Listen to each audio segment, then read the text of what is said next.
For me, I live in a bubble. I think that the reason why Kevin Samuels was so controversial, because he was probably, that was, at least it was for me, the first time that I ever heard a man, a straight man, tell it like it is to a lot of women and say, this is what men of this caliber want, and you do not qualify. Join my mailing list so you can know what I have going on here. Get the free wife mindset guide below. It's a quick read, not long at all, and it helps you understand that a wife is not just a woman married under the law. She is a mindset. So in order to be a wife, you need to think like a wife. Also, Marriages for Black Women 2 is out. It is my ebook, and it talks about how Black women were once the most married demographic of women in America, and now we are the least. What happened, how this came to be, and what we can do to fix this issue, because it's an epidemic. Free wife affirmations are in the link below in the description, so get that for the new year. A lot of people didn't like Kevin Samuels, but I told my husband, he opened my eyes, because for me, I live in a bubble. I've been a married woman, and I've been with the same man since high school. I've been a married woman for a long time. Therefore, that means the other women that I associate myself with, naturally, you're going to associate yourself with people who are like you or have the same lifestyle as you, right? That's just natural. If you're single, you're going to naturally have more friends that are single. If you are married, you're going to naturally associate with married people with kids. That's just how it is. And so because I lived in the bubble, I had no idea that women today thought the way they thought. Now, yes, I knew of The Color Purple. I knew of Waiting to Exhale. I knew of all the dating shows and books that cater to women and, show women in a certain light. I knew about that. Or show men in a negative light. I knew about that. But it was the first time that I saw women, and nobody made them say it. They were literally answering questions that Kevin Samuels asked them about certain things. How tall you want a man to be? Do you want to pay for most of the bills when you get married or when you're in a relationship? Do you want the man to pay most of the bills or all of the bills? Does he need to look a certain way? What do you bring to the table? What do you offer? And I was hearing a lot of women say, well, I have a bachelor's degree. That infamous meme, I'm a PhD. Oh, I'm single. I don't need a man. I'm a PhD. My issue again is that he did not have to juxtapose his successes against Black women. It's just entirely unnecessary. So do you hold this same position for Black women when they're speaking about themselves?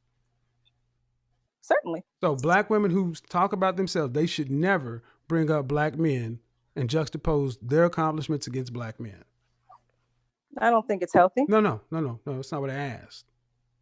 What did your husband say about this? Did y'all discuss it? No, I'm not married. I would not choose. I would not choose to date into something like that. I choose to be single. Okay. I'm a PhD. Okay, congratulations. But that was unnecessary, right? Nope. Because no. You just know, ma'am. I just asked you about marriage. Right? I just asked you about marriage, and you juxtaposed it against your education. Yes, that was unnecessary. I'm trying to give you context. That's unnecessary. I'm giving you context about the prize. I didn't realize that so many women had the mindset that they had, especially Black women, because that was his main base that he was talking to at that time. I did not know that so many Black women thought like they did. I did not, because in my circle, in my group, I'm with married people. I'm around married women. Married women speak and think and talk differently, right? And a lot of us are married to men who are normal. When I say normal, who have blue collar jobs, who we're middle class, we're more family oriented. There are gender roles, clear defined gender roles.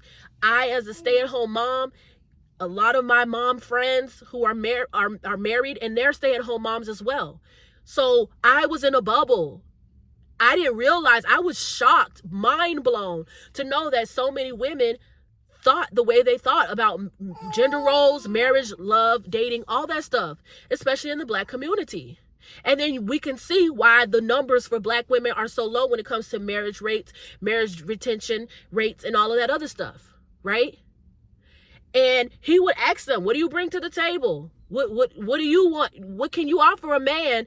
For example, he was mostly talking about high value men, so men that made lots of money. Okay, we don't have to go into the discussion of what a real high value man is. I'm talking about the women calling into his show knew exactly what his definition of a high value man was, and it was usually a man that was very well connected and respected in his community or in his connections, and he was also a man that made six figures or more. He had a lot of money, so he wasn't middle class, and he was upper class. And he, being in that world, knows the type of women that those men want.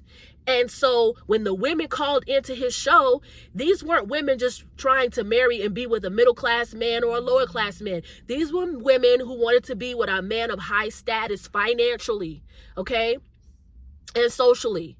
And he would say, well, what do you bring into the table? What can you offer? And they would say, oh, I have a PhD. I have money. I'm educated. I make six figures. I do this. I do that. And he would always say, men like that, they don't want another man. So what you are coming with are your accomplishments. Your accomplishments to you means you bring value. But to a man that already brings value because of his own accomplishments, he's not looking for that. And I think that the reason why Kevin Samuels was so controversial, because he was probably, at least it was for me, the first time that I ever heard a straight man, tell it like it is to a lot of women and say, this is what men of this caliber want, and you do not qualify because you are trying to lead with accomplishments. This man has money. This man has accomplishments. He has connections. What can you bring to his life outside of your accomplishments? You're not talking about your character. You're not talking about how you will follow his lead, that you are someone who can go with the flow, who can be led. You're not talking about how you are someone that is feminine and joyful and you can just add to his life in that way with your personality, with your character, with maybe some of your expertise in homemaking or, making a house a home, being supportive, being a helpmate. What do you bring to the table? A good answer to that could be, I bring support to the table. I am really and ready to support a man's vision and goals. And I am willing to put my vision with his and help him in any way he needs help. I can't even remember many episodes where I heard women say that. Maybe it wasn't any. Because so many women were just, well, I got money and I look good and my body and I bring my body to the table. I look good. I bring this and this and this and this. He wasn't talking about rappers and football players and entertainers. He wasn't talking about those type of men. He was talking about lawyers and, doctors and high value men in the sense of people who wear suits, those type of men, right? Not like the athletes and stuff like that. So you have to understand those type of men want to maintain a certain type of reputation, and those type of men want a certain woman. That really opened my eyes to the delusion of so many women. And then since Kevin Samuels' era, you've had Pop the Balloon, you have the Andrew Tates, you have the Red Pill growing in numbers, the Fresh and Fit. You have all of this stuff growing and growing and growing and growing. And there is a reason for it, because a lot of men apparently feel seen in their messages when it comes to modern dating relationships.